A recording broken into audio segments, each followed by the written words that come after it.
Hi, welcome back. My name is Cole. And I'm Andrew. And this is CTRL-AC. CTRL-AC is the podcast where we talk about the return of the GOAT, the greatest of all tweeters. No matter what you think of the man, there's no one who better uses that platform to their own advantage than Mr. Donald Trump. We'll talk about him later. We're also going to address one of the most common tech misconceptions. Yes. That your phone is listening to you. That's an important one. Yeah. We'll go over that later. But first, it's everyone's favorite time of the episode. The whole 44 seconds that we Elon introduced in 44 seconds. last week. So if you don't know already, at the beginning of our episode, we're only going to spend 44 seconds talking about this week on Elon Musk. He bought it for $44 billion. That's how much time he gets on our podcast. 44 billion nanoseconds. Yeah. So Cole, whenever you're ready, start the timer and we will begin. This one's a shorter one. 3, 2, 1, go. So this week, X had a glitch where all of the pictures attached to posts before 2014 were all deleted, which caused quite a bit of panic for a bunch of viral images a long time ago. They fixed that, so all the pictures are back. Elon then said that X is going to remove all headlines from articles to improve the aesthetic of the platform.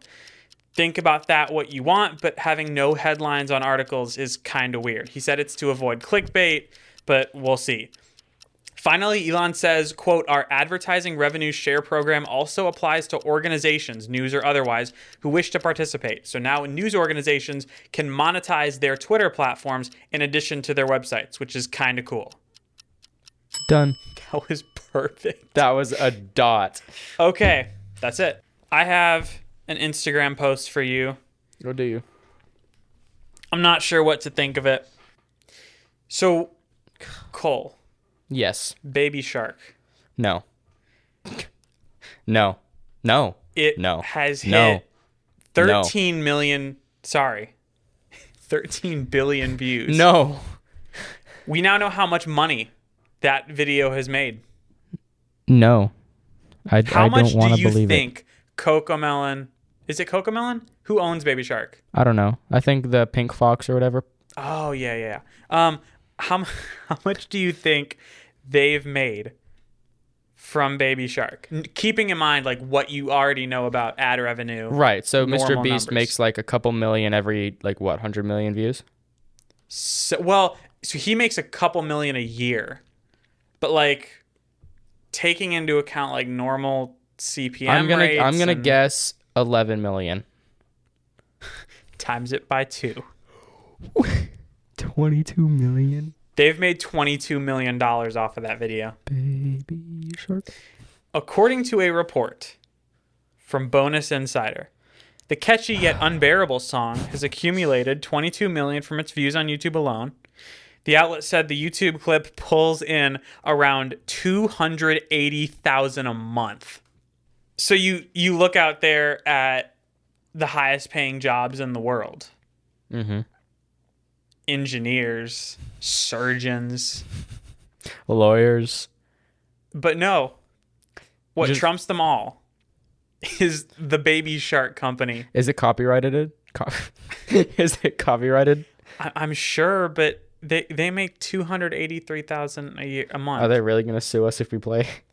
I don't want to play it for our own sanity. For y'all's sanity, we're not going to play it. 283,000 times 12 is 3.3 million a year.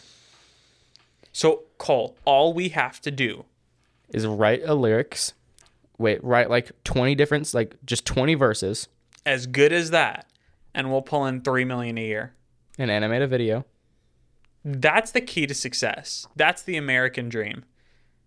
Creating a children's YouTube channel. You know how much money Cocomelon makes and like Ryan's toy reviews? It's ridiculous. So Cole, we may quit the podcast and do a children's YouTube TV channel. show. Yeah. Well, alrighty guys, episode 45. We made it a year. We'll see you on our children's entertainment YouTube channel. Baby CTRL-AC. It's the new hit single. When we make all that money, We can afford to stay at nice hotels where we'll walk into the room and pop open our suitcase TV. Oh, that was a good. And then enjoy, I don't know, whatever people do with a suitcase TV. Well, you just watch TV on your suitcase, duh. So Bozo. LG sells a 27-inch Stand By Me Go. That's the name of the product. Can last up to 3 hours on a charge, has 4 built-in speakers, and supports AirPlay and voice controls. Oh, it's literally a TV in a suitcase. Yeah, it's a smart TV that folds out of a suitcase. So, you know, like in the movies, they have that silver briefcase with like all the stacks of cash in it? Yep. That's this. It's a silver briefcase. You undo these 2 dramatic latches, and then there's just an arm that comes out and it holds up your monitor screen out of a suitcase. All right, it's $1,000. LG, you can send one to us. I didn't and we'll see it was review $1,000. It's $99. It's $999.99 later this month. Well, so they show people camping or like in the woods, and then they just have this in the back of their car. I don't know. I mean, it's a cool concept. It's not for $1,000. I haven't. Is it a good TV though? Probably not. It's a 27-inch. Is it OLED? WebOS isn't bad though. Yeah, it's pretty bad. WebOS is the best smart OEM smart TV made without buying a third-party box. Yeah, like just OEM, whatever. Oh, it's 1080p LCD. It's an OLED.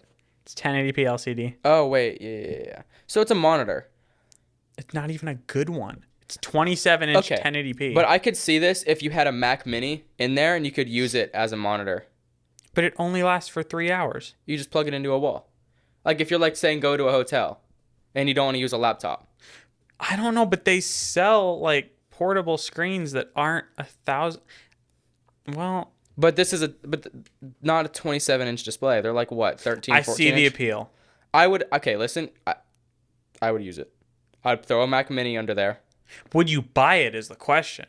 For $1,000? If I needed it, yeah. I don't know. Like if I traveled all the time and all of my stuff was on my Mac and I didn't want to use a laptop, like let's say if we're editing videos on the go, right? A 14-inch laptop is not exactly ideal for editing videos all the time. Well, does this have HDMI? There's no way it doesn't. Because if it's just AirPlay, then that would make it impossible. Yeah. I mean, it's a display, so I'm assuming it has some kind of... It might have Thunderbolt. I'm not seeing anything I bet you can use the USB-C cable that's on the front as a Thunderbolt and charging, like a pass-through. Okay. So we don't know everything on this at the moment, do we? No. Has it been released in the US yet? So let me look on their website real quick. This racked up a ton of views on YouTube. There's a short of some guy in a Tesla popping open the back and then using the Stand By Me Go. And it looks like it works pretty well. Has like automatic orientation switching. It can this is actually cool. This is actually cool. Is it the one on the stand? No. So you open the briefcase, but you don't touch the display, and you let it sit flat, and then it will display a record player and play music, and you have like a screen record player thing. That's cool. Worth $1,000? No. Nebraska Furniture Mart sells it on a stand. The Stand By Me. Is that not what this is? Oh. This is the Go, the portable one. The Stand By Me is just the TV on the stand. And B&H sells it right now. The Go? Mm-hmm. How much? $996.99. Ooh, $4 off. Pre-order. Okay, this doesn't look like it has any room in the bottom. Are there specs on the B&H site? I'm looking. Okay. Full HD 1920 by 1080, 60 hertz. HDMI and USB, touch screen, 3 hours of battery life, works with Apple AirPlay 2, automatic screen snapping. Okay, but I could use a 27-inch 60 hertz display. On the go, maybe it's not that bad then. Like, okay, there's also no space in the bottom. Yeah, so you can't really I could see using this alongside a laptop. Like with a wireless keyboard. Or like having the laptop screen under it, like this. Mm-hmm. Like almost like a Zen book. Right. But scuffed. Like this is pretty cool. I would use this. Would I pay for it right now? No. But if I could afford it, I would. Speaking on overly expensive things, Lamborghini EV. They pulled a Ford. Yes. So Lamborghini has introduced their first all-electric model. I will give you the honor of pronouncing the name. The Lanzador? Lanzador. Lanzador. The Lanzador. That's kind of a cool name. Lamborghini Lanzador. That sounds weird, actually. The Lanzador. Anyway, Can I give you the horsepower number? Yeah, it's an off-road looking, like... It looks like a Urus and... It's a Urus and a Venador combined. It's like a... It's lifted.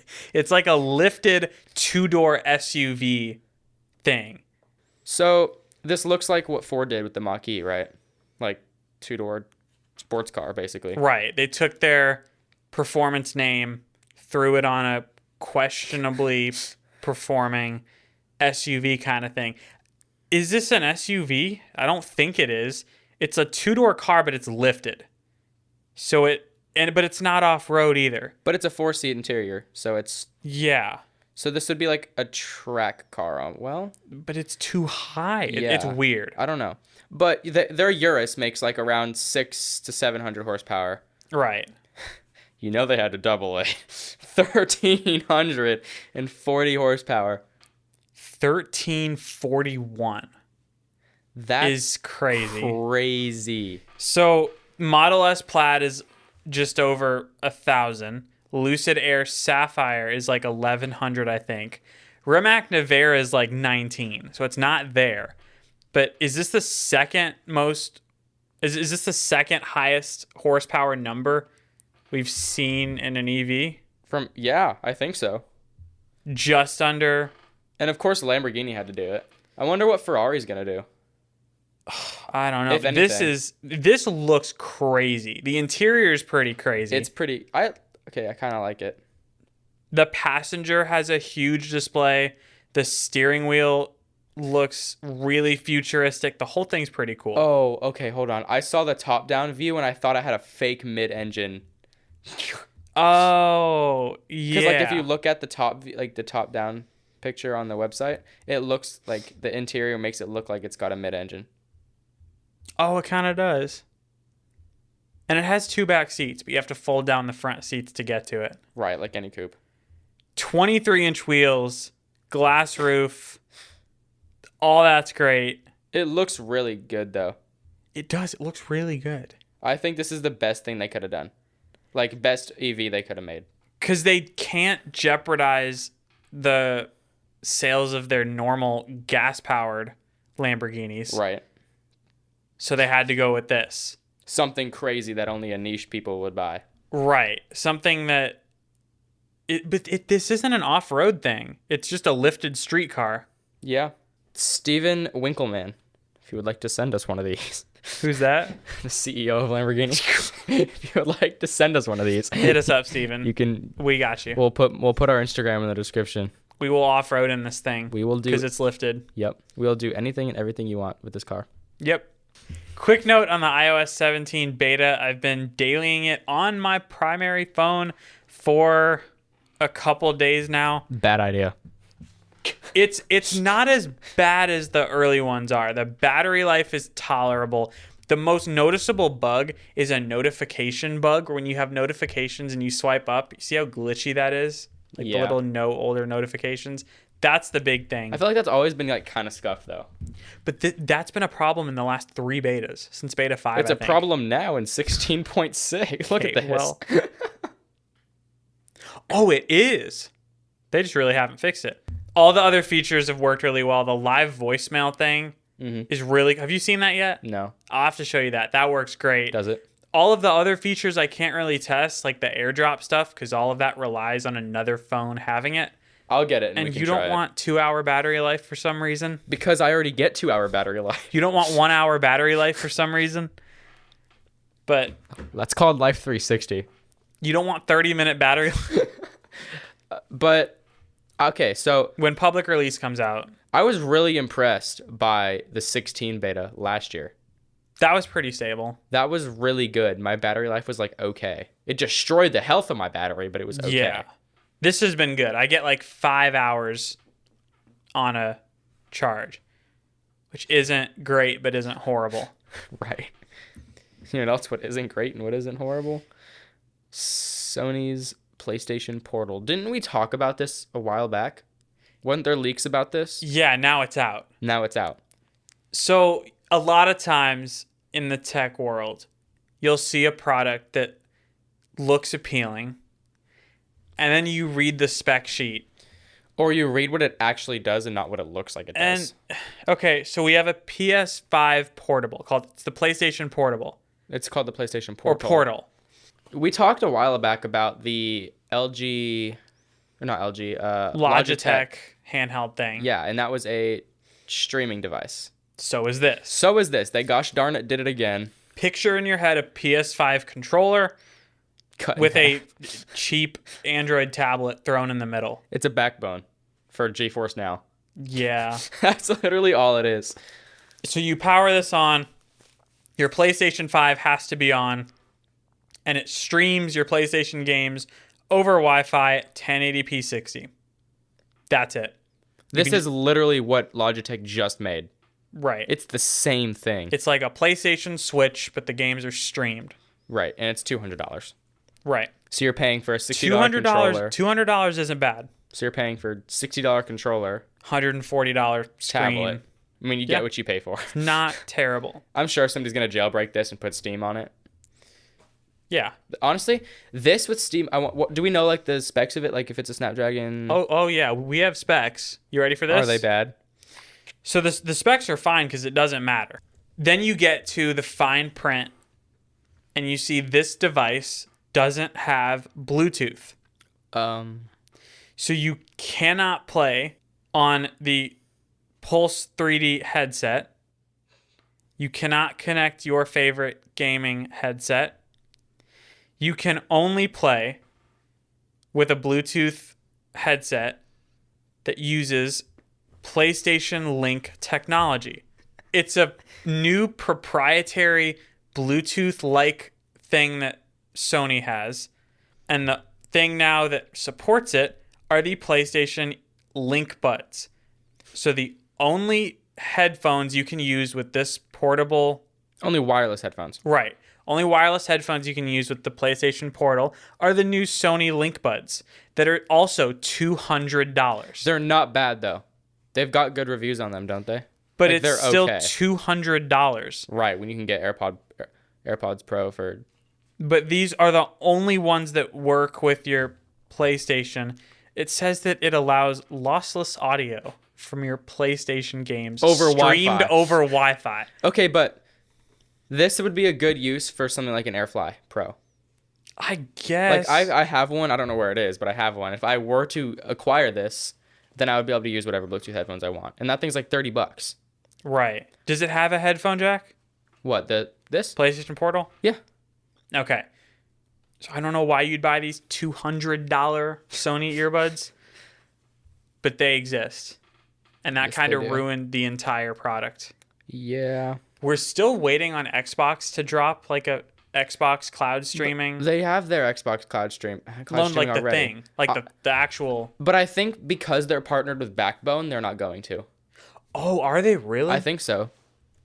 That makes sense. Well, unless they just get Backbone to make it. Yeah, they're like with Backbone. So it would be like a Backbone made. And for those of you who don't know, that's the like iPhone gaming console dock thing. Yeah. That puts the controller on your phone. Yeah. Austin Evans had one on the Z Flip. He said it was really scuffed. I'm sure. But it worked. But that would work if they partnered with Backbone. Because is this a thing people want though? Because you can only do it over Wi-Fi. So, I mean, I don't know. I feel like just buy a Switch. But then you don't get but then like PlayStation exclusives for $200. Well, I guess you also have to own the PlayStation. You have to have the console. So too. you're spending $700 already Nah, but you gotta get the earbuds too. And you got to get the games. So $1,000. And then like 60 to $100 for a game. Buy a PC at that point. All right, so we're gonna take a break. When we get back, we will talk about, is your phone actually listening to your conversations? Are we being listened to right now? Control-AC is sponsored by The Complete Backyard. The Complete Backyard is a custom outdoor design and build company. What that means is you will give them your idea for your dream outdoor living space and they will make it a reality. Whether it's a pool, cabana, or outdoor kitchen, they've got you covered. For a consultation, you can go to thecompletebackyard.com. Welcome back from the break. Ford did something Ford always does something. that is really, really nice that I honestly wish more car companies would do. They have released a limited edition F-150 Lightning Platinum. It's nearly $100,000. It is completely matte black. From the wrap to the wheels, every part of it, every badge, every smoked light, it's all matte black. And it looks so good. Where's Marquez? They sent one to Did them. they really? They actually sent them a matte black lighting, but it looks so good. Only 2,000 are being made, and I kind of want one because this is sick. This isn't just sick, Andrew. This is like a whole thing. It's so pretty. Like it's perfect. Okay, so hear me out. This kind of made me think. You know how phones have limited edition colorways? Mm-hmm. And there's like a Star Wars Note 10 Samsung did a while ago. Should car companies have more limited edition colorways, designs? I just think that they'd be spending so much designing, like putting the putting the like work into designing a livery and then getting the livery custom made for the car. For the 10 people who'd buy that car, it wouldn't be worth it. But me personally, I think it'd be pretty sick. This is going to sell fast. Yeah. I'd honestly be scared to scratch this because it's all matte. And it's a wrap. You would see every little scratch. Like if you tried to load a desk or something into the back, it could scratch it. Especially if it's like a big desk, like a modular one, like the new Corsair gaming desk. Oh, yeah, because Corsair just released their first standing desk. This is a standing desk from Corsair that is fully modular. This is really cool. So it's modular, so you can do pretty much anything and everything with it. It's got a little stand for your computer, stand for your studio monitor speakers. It's got like mounts for monitor mounts. It's got a microphone mount. It's got like those, what are they called? Those little hanger things that you get from IKEA? I don't like the backboard thing. Yeah. I don't know, but it's what people have in their garage. Yes. Like the thing you have in your garage that you have your tools hanging from. Right. It's got a peg, like 2 pegboards at the top to like put like controllers, keyboards on. It's got shelves at the top for lights and decoration. This is actually really cool. It has a built-in rail for your mic arm, so you don't have to clamp it to the desk. Mm-hmm. There's a charger thing mounted to it. You kind of have to see the picture to get the full idea of this, but we'll put the link in the description to the article. It looks so good. Are they partnered with anybody like the standing desk? I don't know. It's called the Platform 6, but it comes with dual monitor arms, cable management tray, an in-desk storage cubby with built-in USB A and C charging ports, and it has a rail system so you can add additional mounts and pegboards and all of that. This is so cool. It's a standing desk. It has all of the stuff to make cable management ridiculously easy. And it has built-in holders for your studio monitors, your speakers. That's actually really cool. And they're like perfect. Well, they're flat. Perfect if you're... No, they're too high. Yeah. That's weird, actually. If they were angled down, it'd be better. They're angled like out. They're not even angled towards your ears. No, I think they're just straight. Yeah, they're supposed to be angled towards you. Yeah. And not above your head. Well, if they were angled down, it'd be fine. But they're not. Maybe these are adjustable so you can just like tilt them. I would genuinely consider this desk. But do we have a price? We don't. And that's kind of worrying. Yeah. Because this looks very expensive. All right, since nothing is going to be on it, I'm going to guess $19.99 for a motorized. Well, no, because motorized desks themselves are $2,000+. How much is a fully desk? Those are Let's see. I'm gonna guess 3,200. Fully standing desk. That's like the gold standard of desk. For the big ones, $1,000. Okay. So honestly, I could see them trying to undercut that. $24.99. 800. No, they wouldn't. It's Corsair. Everything Corsair makes is up. Really? Like, overpriced. Yeah. That's a shame because this is really cool. Like one of their fans is like $80 for PC fans. For one. For one. Well. Yeah. Maybe it is then. I'm gonna guess $24.99. No, $23.99. Right now, you and I both have the classic Alex drawer IKEA countertop combo. Yep. Which is working pretty good. I have the black Alex drawers, the walnut countertop. Besides the very small, like 1 degree bend in the middle. It bends in the middle. Because I didn't get the Carl B countertop, the $220 one. That was like 1,000 pounds. Yeah, so I made the mistake of getting a 98-inch countertop and only 2 Alex It drawers. doesn't just sag in the middle. It's fallen down. Yeah, so I bought 3 legs, 2 for like the back and 1 for straight in the middle of the desk. Yeah. Yeah. So we'll just have to see what Corsair does pricing wise and if it's worth it or not. The max I would hope somebody would pay for this is like $2,500 tops. Yeah. If it's more than that, I would not even consider this. John Porter on the Verge article said at the bottom, his big question is, will they sell the modular rail system as an accessory? So you can just buy the standing desk? Well, no, so you can just buy the rail system. So you can put all the modular stuff. It looks very proprietary. Like it looks like it has mounts actually on the desk. Yeah. Like it's all built into itself. This is so cool. It is really cool. So we'll just have to see. We'll hopefully have an update on that soon. Yeah. On to our new series where we answer the burning tech questions of the internet. This is one that we've both tolerated this for a long time. And we've both heard it from everybody. We've both heard the classic. Well, because, your phones listen to you. Yeah. That's that sentence. And it's always people like admitting it. They're like, well, because, the phones listen to you. People say it like it's a given fact. Right. Because in reality, it really seems like they do. Because the prime example is, I was talking about my vacation. A hat. Right? You want a new sun hat. You'll have a conversation about it. What sun hat should I get? Right. And then the next day, you'll see an ad for a sun hat. Mm-hmm. And you'll be like, whoa, it's listening. So we've done research. We've read privacy statements. And we have the answer.